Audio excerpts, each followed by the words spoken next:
Selamat malam semuanya. Kami dari kelompok satu akan mempresentasikan eh, tugas presentasi ilmiah kami untuk memenuhi tugas kelompok bagian 3. Kemudian untuk judulnya sendiri yaitu analisis tingkat kegunaan aplikasi di Jakarta dengan metode System Usability Scale atau SUS.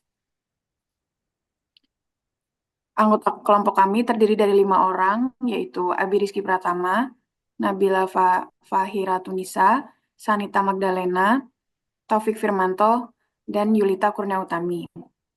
Kemudian di presentasi kali ini berisikan latar belakang, tujuan penelitian, hasil penelitian, rekomendasi penelitian, kemudian kesimpulan. Untuk yang pertama sendiri yaitu latar belakang. Baik, terima kasih. Saya akan menjelaskan mengenai latar belakang.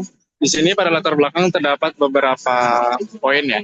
Yang pertama ada perkembangan teknologi yang membawa perubahan besar pada sistem perpustakaan. Perpustakaan digital semakin penting untuk memungkinkan akses informasi tanpa batas geografis. Yang ketiga, aplikasi e-Jakarta dikembangkan oleh Dinas Perpustakaan dan Kearsipan DKI Jakarta sebagai solusi perpustakaan digital untuk masyarakat Jakarta. Selanjutnya, aplikasi ini memiliki potensi yang besar, namun beberapa pengguna mengeluhkan kesulitan dalam penggunaannya. Selanjutnya yaitu evaluasi usability, sangat penting untuk memahami apakah aplikasi ini dapat memberikan pengalaman pengguna yang baik. Yang terakhir, yaitu tingkat kepuasan pengguna terhadap aplikasi ini juga menjadi faktor yang penting dalam pengembangannya, agar dapat meningkatkan daya tarik dan efektivitas penggunaannya.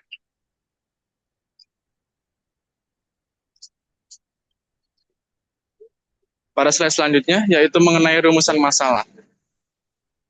Pada rumusan masalah ini dilakukan identifikasi permasalahan yang diawali dengan ditetapkannya aplikasi e-Jakarta sebagai subjek dari penelitian ini. Berdasarkan akumulasi pengunduhan aplikasi e-Jakarta yang dapat dilihat pada platform Google Play, aplikasi ini telah mengunduh oleh lebih dari 100.000 pengguna. Namun, ulasan yang didapatkan dari 4.250 pengguna menghasilkan rating 3.0 dan 5.0. Hal ini mengidentifikasikan adanya masalah dalam aspek kegunaan usability dan aplikasi e-Jakarta. Rating yang rendah ini dapat memperlihatkan bahwa sebagian pengguna itu dapat mengalami kesulitan atau dapat ketidakpuasan dalam penggunaan aplikasi e-Jakarta ini.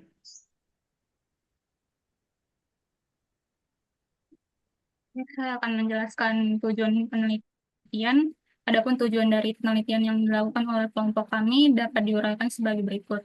Yang pertama, menganalisis tingkat kegunaan aplikasi di Jakarta menggunakan metode System Usability Scale atau S2S untuk mendapatkan sudut pandang langsung dari pengguna.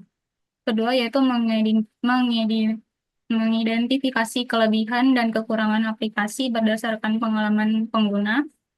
Ketiga, memberikan rekomendasi untuk perbaikan yang dapat meningkatkan kenyamanan dan efisiensi penggunaan aplikasi ini dalam mengakses koleksi digitalnya. Keempat, yaitu menyediakan wawasan bagi pengembang untuk memahami aspek usability yang perlu diperbaiki agar aplikasi lebih mudah digunakan. Yang terakhir adalah membantu pengembang dan pemangku kepentingan dalam mengambil keputusan berdasarkan hasil analisis usability. Selanjutnya ada metode penelitian. Metode penelitian yang dipakai adalah System Usability Scale atau SUS dengan skala Likert, di mana kita membuat kuesioner agar bisa mengukur opini atau persepsi responden sebagai pengguna aplikasi Jakarta ini.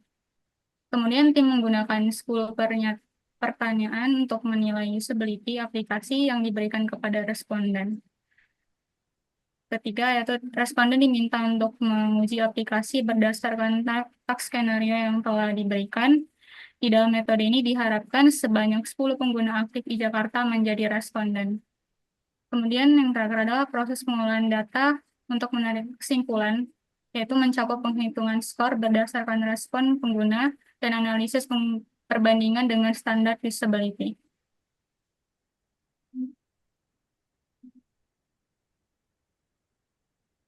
Selanjutnya yaitu proses penelitian. Nah, di sini tes skenario yang diuji yaitu nomor satu yaitu ada 4 proses. Proses pertama yaitu adalah proses registrasi dan login. Kemudian selanjutnya adalah proses kedua yaitu mencari buku berdasarkan judul atau penulis. Nah, selanjutnya proses ketiga yaitu membaca buku digital. Nah, proses selanjutnya yaitu proses keempat yaitu adalah proses mengembalikan buku digital. Proses selanjutnya yaitu proses kelima, yaitu memberikan ulasan untuk buku. Proses keenamnya yaitu mencari buku berdasarkan genre. Proses ketujuh yaitu melihat daftar buku yang sedang dipinjam. Selanjutnya yaitu proses yang kedelapan, yaitu proses logout dari aplikasi. Ya, berikutnya untuk bagian pengolahan data dan analisa untuk mengukur kegunaan sistem berdasarkan penilaian penggunaan dengan metode SUS. Yang pertama itu untuk setiap pertanyaan dengan nomor ganjil kita menghitung skor dengan rumus penilaian dikurang 1. Selanjutnya untuk setiap pertanyaan genap kita menggunakan rumus 5 dikurangi penilaian pengguna. Setelah semua skor individu dihitung, kita menjumlahkan seluruh skor tersebut dan mengalihkannya dengan 2,5. Nah, langkah ini itu dilakukan untuk mengkonversi skor menjadi skala yang sesuai dengan standar evaluasi. Nah, langkah berikutnya adalah menghitung skor akhir dengan cara membagi total skor yang telah dikalikan tadi dengan jumlah responden. Nah, yang terakhir ini kita mengevaluasi nilai atau grade skor yang diperoleh. Nah, jika skor lebih dari 68, maka kita dapat menyimpulkan bahwa sistem memiliki tingkat kegunaan yang baik. Nah, sebaliknya, skor akhir di bawah 68 mengindikasikan adanya masalah dalam desain ataupun fungsionalitas sistem yang perlu diperbaiki. Nah, untuk selanjutnya hasil penelitian berdasarkan hasil perhitungan SAS dari tabel yang dapat dilihat pada gambar ini, diperoleh skor akhir SUS sebesar 49,2,5. Nah, skor ini merupakan skor rendah dan berada dalam kategori not acceptable dengan grade F, yang menandakan bahwa sistem tidak memenuhi standar kegunaan yang baik seperti itu. Nah, pada SUS, pertanyaan dengan nomor ganjil ini mewakili pernyataan positif dan pertanyaan genap mewakili pernyataan negatif. Nah, jika kita perhatikan lebih detail, hasil perhitungan SAS dapat dilihat bahwa pertanyaan ke-10 yang membahas tentang pembiasaan pengguna sebelum menggunakan sistem e-Jakarta ini memiliki skor yang rendah gitu. Nah, hal ini menunjukkan bahwa sistem kurang intuitif, memiliki tingkat keterbacaan yang rendah gitu. Nah, terlalu kompleks atau kurang jelas pada tahap pengoperasian di awal. Nah, sebaliknya untuk pertanyaan ke-1 yang berkaitan dengan kesediaan pengguna untuk menggunakan aplikasi ini lagi mendapatkan skor tertinggi begitu. Hal ini menunjukkan bahwa meskipun terdapat kekurangan gitu ya, seperti yang kita lihat di pertanyaan ke-10 tadi, pengguna masih merasakan manfaat, kemudahan atau fungsi tertentu dari sistem yang cukup memuaskan. Selanjutnya, nah, adapun hasil temuan lain dari perhitungan SAS gitu ya. Nah, terdapat yang pertama itu antar muka tidak intuitif. Banyak pengguna mengalami kesulitan gitu saat bernavigasi di dalam aplikasi.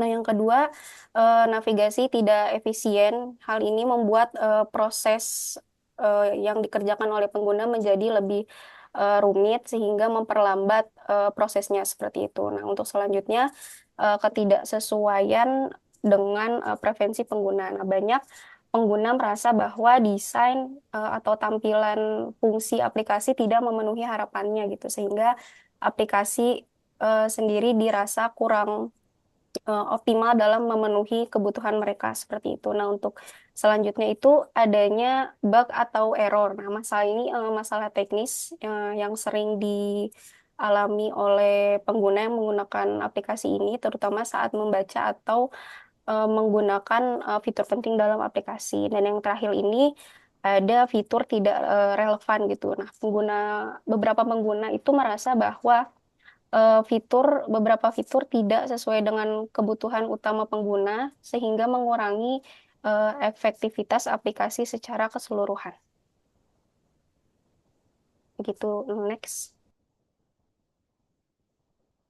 Kemudian di slide rekomendasi perbaikan, terdapat 5 rekomendasi perbaikan dari tim kami. Yang pertama adalah penyederhanaan navigasi, yaitu mengurangi jumlah langkah dalam penggunaan fitur utama untuk meningkatkan efisiensi pengguna. Yang kedua, tutorial interaktif. Dalam hal ini, apabila tutorial yang diberikan lebih interaktif, akan memudahkan bagi pengguna dan menarik perhatian pengguna baru. Kemudian, filter pencarian, yaitu menyediakan opsi filter berdasarkan tahun terbit dan rating untuk mempermudah pencarian buku. Kemudian yang keempat, ada pengingat pengembalian. Mengaktifkan notifikasi otomatis agar pengguna tidak melewatkan batas waktu peminjaman. Hal ini cukup penting kan, mengingat beberapa peminjam terkadang lupa untuk mengembalikan atau uh, atau lupa melanjutkan untuk peminjamannya. Kemudian yang terakhir yaitu fleksibilitas peminjaman, yaitu menyesuaikan sistem peminjaman dengan fitur perpanjangan agar lebih fleksibel bagi pengguna. Dan yang terakhir yaitu kesimpulan. Dari kesimpulan yang dapat kami ambil yaitu skor SUS menunjukkan bahwa kegunaan aplikasi Jakarta masih rendah dengan rata-rata skor 49,25 jauh di bawah ambang batas yaitu 68 sebagai standar usability yang baik. Kemudian antarmuka dan navigasi yang kurang intuitif menjadi kendala utama dan beberapa fitur dianggap kurang sesuai dengan kebutuhan pengguna. Kemudian hasil wawancara mengungkapkan bahwa pengguna menginginkan tampilan yang lebih modern dan menarik. Perbaikan pada desain antarmuka, navigasi, serta penambahan fitur seperti filter pencarian dan pengingat otomatis sangat direkomendasikan untuk meningkatkan pengalaman pengguna. Dengan perbaikan tersebut, e-Jakarta diharapkan dapat lebih optimal dalam memenuhi kebutuhan pengguna dan meningkatkan jumlah pengguna yang aktif. Evaluasi lanjutan dengan lebih banyak responden juga diperlukan agar hasilnya menjadi lebih representatif. Yang terakhir ada daftar petaka dari karya ilmiah yang kami ambil. Kami mengambil beberapa buku yang ada yang dengan judul Penerapan Sistem Usability Scale dalam Pengukuran Kebergunaan Website dari SMKN 13 Bandung. Kemudian ada buku mengenai pengujian usability aplikasi Halodoc menggunakan SUS. Ya, sekian presentasi dari kelompok kami. Terima kasih banyak atas waktunya. Selamat malam.